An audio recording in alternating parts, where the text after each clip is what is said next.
Well, they are similar, but at the same time, they're more aggressive, meaning that the Israelis or whoever is behind these attacks have proved that they can repeat such an attack. So it's not an isolated incident, and rather it shows that none of the electronic devices which are used by Hezbollah are safe. This is extremely important because psychologically, it paves the way to a new phase in the confrontation between Hezbollah and Israel. Will we ever know for sure who was behind these attacks? Well, we already know that certainly it's Israel in a way. Historically, Israel has never officially taken claim for any of its assassination attempts, or any kind of clandestine operations. What we can hope for that down the road, like many of the books that were published on these operations in the past, some light will be shed on this. But we know for a fact that there was something related to the hardware of these pagers and these talkie-walkies, which ultimately the Israelis were able to trigger and thus cause this massive injury and a number of deaths. Well, Hezbollah has blamed Israel and vows to retaliate. It's already said it's attacked Israeli artillery positions with rockets. As you say, a fear of escalation and violence. Well, certainly whatever Hezbollah does, all of its options for retaliation will take on a military aspect. And here, any attempt to get back at Israel for their pager attack needs to take on a kind of an intelligence and security operation, which Hezbollah and Iran are not equipped to do. So in order to be able to hit back, they need to do this on a massive scale and not on the peripheries with the border with Lebanon, but rather in Tel Aviv. And I don't think that any country within this so-called axis of resistance, or the Iranian axis, has capabilities, the technology, or even the will to go ahead with such a massive operation. Is Israel shifting its focus from its war in Gaza somewhat to the northern front against Hezbollah now? Is this the start of a new regional war, do you think? Well, since the oust of the October 7 war, Israel was prepared for its northern border.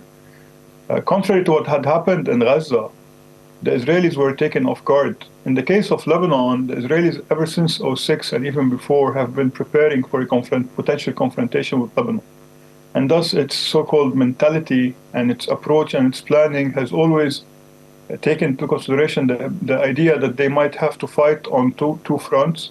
However, many people, including Hezbollah themselves, are hoping for a kind of traditional land invasion, very much similar to the one in 2006, or even the massive invasion of 1982. I think given the way that the Israelis are fighting and the technological advancements in their possession, I think that we are to expect a new phase of warfare, which does not include traditional land invasions or the use of big artillery or even rockets. We're talking about a new type of cyber warfare and surgical hits, which will include more senior leadership within Hezbollah and members of the Iranian axis. Well, Hezbollah has said it is going to retaliate, but it doesn't want a full-blown war with Israel, does it? Well, it doesn't want a full-scale war, not because it doesn't want to destroy Lebanon, because simply a full-scale war would mean the ultimate defeat of Hezbollah. Not to add that basically any kind of a confrontation which will include any member outside Hezbollah's echelon will mean a direct confrontation with Iran.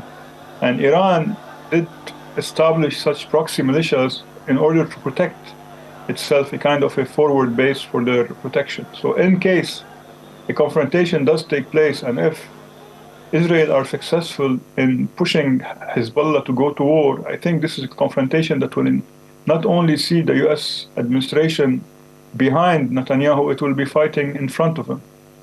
What has been the response to these latest attacks from the US and Iran?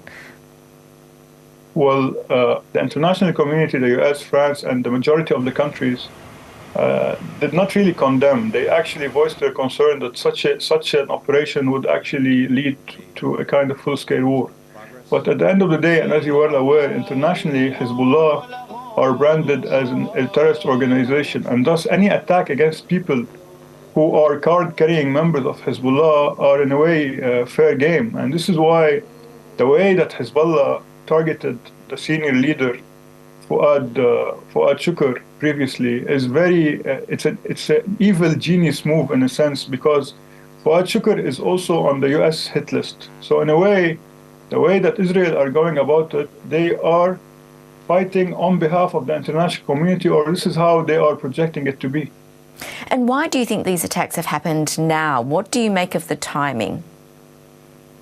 Well, simply, I think Netanyahu, given the red lines by the Biden administration that they can't actually engage in any kind of traditional warfare, I think it's a kind of a way to remind everyone about the technological superiority of Israel, and to send a message that that diplomacy, or basically a semblance of a 1701 UN Security Council 1701 resolution, will not be able to protect Hezbollah unless Hezbollah and Iran actually carry out the deal and withdraw from the south of the Litani River, which is the area adjacent to the Lebanese-Israeli border. At the end of the day, it is not Netanyahu who is only fighting, it's actually the entirety of the Israeli military and security organization, which has sent a clear message that despite this so-called debate on replacing the Minister of Defense, the Israeli army is capable of defending itself. Makram Rabah, thank you so much for talking to the world tonight. We really appreciate your time. Thank you very much.